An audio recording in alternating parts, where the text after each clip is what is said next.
నువ్వు చాలా స్పెషల్ కదా. నేనే నీలా కాదు. ఎవరు? నేనా? నాలో ఏం స్పెషల్ ఉంది? నువ్వెప్పుడు కళ్ళ ముందే ఉంటావు. చుట్టాలొచ్చినా పండగలొచ్చినా నిన్నే ఉపయోగిస్తారు. ఎంతో జాగ్రత్తగా చూసుకుంటారు. అందుకే ఎంతైనా నువ్వు స్పెషల్. అవునా?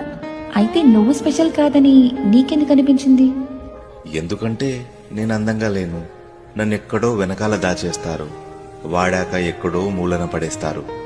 నన్ను ఎన్నిసార్లు కింద పడేస్తారో నాపై పడ్డ గీతలు చూస్తే తెలుస్తుందిలే నేను ఎందుకు స్పెషల్ కాదో.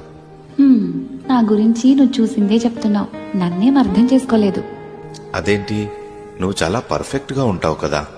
నేనేం పర్ఫెక్ట్ కాదు, అందంగా ఉంటానంతే. అలా ఉన్నంత వరకే స్పెషల్ గా ట్రీట్ చేస్తారు.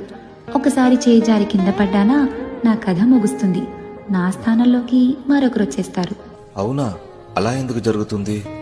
అమ్మో, నువ్వు చెప్పేది నిజమా? నిజంగా. నిన్నైతే రోజు ఉపయోగిస్తారు. ఎందుకంటే నువ్వు చాలా దృఢంగా ఉంటావు కాబట్టి. నీ స్వభావం మారదు కాబట్టి నీపై నమ్మకం ఎక్కువ. నిన్ను జాగ్రత్తగా చూసుకోవాల్సిన అవసరం లేదు. నువ్వు పగిలిపోతావు, దూరం అవుతావు అన్న భయం కూడా ఉండదు. అలా చూస్తే నువ్వే స్పెషల్ కదా. అంటే మన ఇద్దరం స్పెషలే అన్నమాట.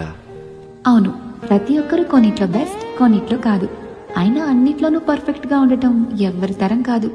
నిజమే. మనల్ని బాగా అర్థం చేసుకుని సరిగ్గా ఉపయోగించుకునే వ్యక్తులు తోడైతే అప్పుడు ప్రతి ఒక్కరూ స్పెషల్ అండ్ పర్ఫెక్ట్ గా మారతారు కదా.